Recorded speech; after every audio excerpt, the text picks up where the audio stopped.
but I do a lot of business in Georgetown here. And after I met him, I was like, I really like that guy. He's got a lot of enthusiasm. He's got a lot of great things. I want to be part of that. And that's the power of another leader, Mr. Al Joseph. Please come up.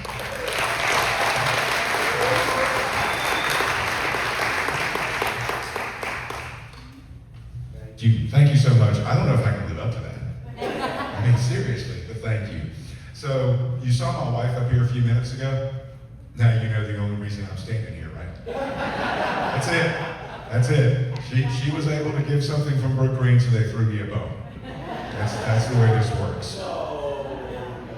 Hey, y'all saw her up here. You know I'm punching above my weight limit. So my story starts in Lebanon. That's where it starts for me. That's where my family came from. 4 brothers. They all left, and a huge contingent of the Lebanese community left there, fleeing religious persecution, and came here, and a lot of them ended up in Georgetown, South Carolina. Why? I don't know, we're gonna move on. But they came here, and when I say it was a large contingent, I'm not kidding. We're talking a whole lot of people that came here. And these are names you know. A lot of you out there will know. Joseph, Isaac, Walsh, Corey, Ammon. These are all names that are familiar to people here in Georgetown that have been here for 100, 120, 150 years. These are the people that came from Lebanon and came to Georgetown, South Carolina in the late 18th century, turn of the century. When they first came here, they were peddlers. In the true sense of the word, they literally walked up and down the roads, selling their wares. But then they became merchants. They became business owners because that was a need that Georgetown had at the time. And they filled that need. And I remember even back in the 70s and 80s and going into the 90s, the 700 block of Front Street was a ton of Lebanese-owned businesses, really all throughout the historic district. But they came and they opened these stores, and they brought merchants and business and open businesses in the city of Georgetown.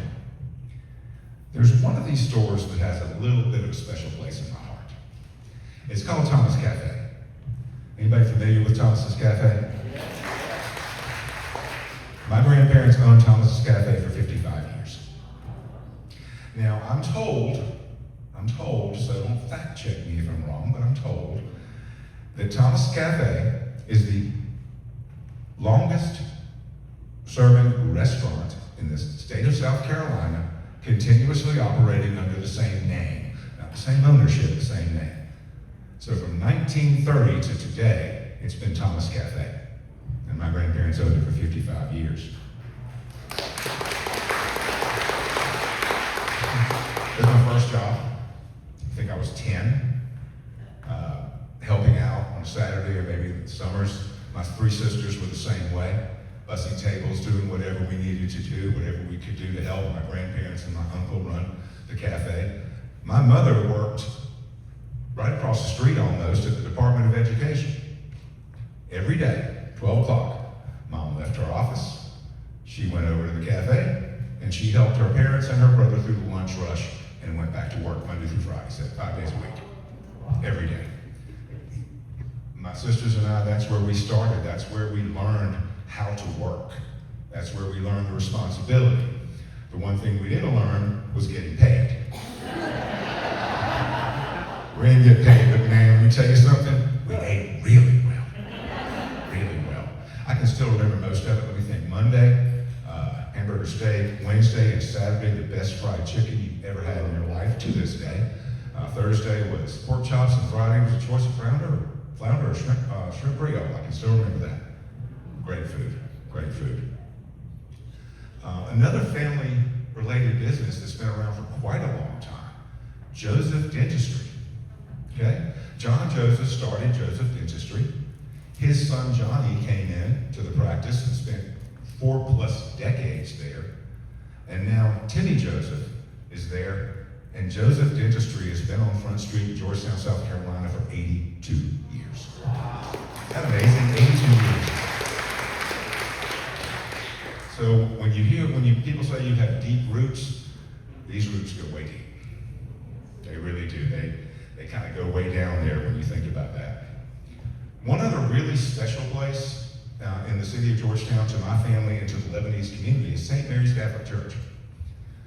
The Lebanese community was integral in the creation and the building of St. Mary's. When they came here at the turn of the century, there wasn't a Catholic church in Georgetown. They went to Mass at the Morgan House, at a private residence. So they were integral in the opening of St. Mary's. And I gotta tell you, it's really special to me. It holds a special place in my heart because my grandmother sang in the choir. My father was a lector.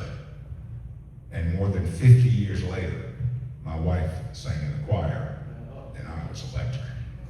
And my family has sat in those pews for 120 years. So, pretty special. Any of y'all ever heard the saying, go home when the street lights come on? Yeah. That was my childhood. That's the way we rolled here in Georgetown. Especially during the school year, you got out of school, you went home, you got your homework done, you jumped on your bike. And you rode down the boulevard and went to the red, played basketball. Now, a lot of people in here that have no idea what the hell I just said. But a lot of you do. Yeah.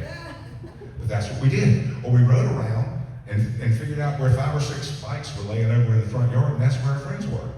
So we went and hung out.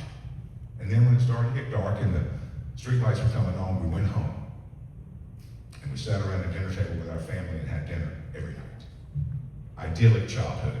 Hard to find a favorite memory, but I got one that's pretty close, and that's Sundays.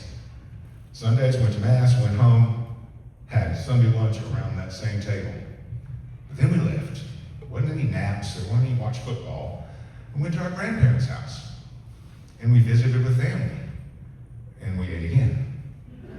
And then we would go to an aunt and uncle's house and visit with family and cousins, and we ate again. And then we would go to another aunt and uncle. Y'all see where I'm going with this? Okay. I have no idea how we were not all morbidly obese. Really have no clue. But we weren't, thank God. Traditional Lebanese cooking. I can stand here on this stage tonight, right this minute. I can taste my grandmother's kibbeh right now. So we've come full circle. And full circle is the reason I'm standing here tonight, right now. That and the fact that my wife was up here giving away Brookery tickets. I was born here in Georgetown, house on St. James Street. I left for almost 30 years. And I came back, and I was very proud to serve the residents of the city of Georgetown for 2 terms on city council. And now I work for the city. And what I do, a large part of my job right now is promoting the city of Georgetown, is spreading the Georgetown story far and wide. So when you can't find a parking place on Front Street or get a table at a restaurant, yeah, you can blame me. My brother-in-law does. But let me tell you something. There's nothing more special for me to be able to do that here in my hometown. What I get to do, I get to tell everyone else out there what everyone in this auditorium already knows, that Georgetown is one really, really special place. Thank you so much.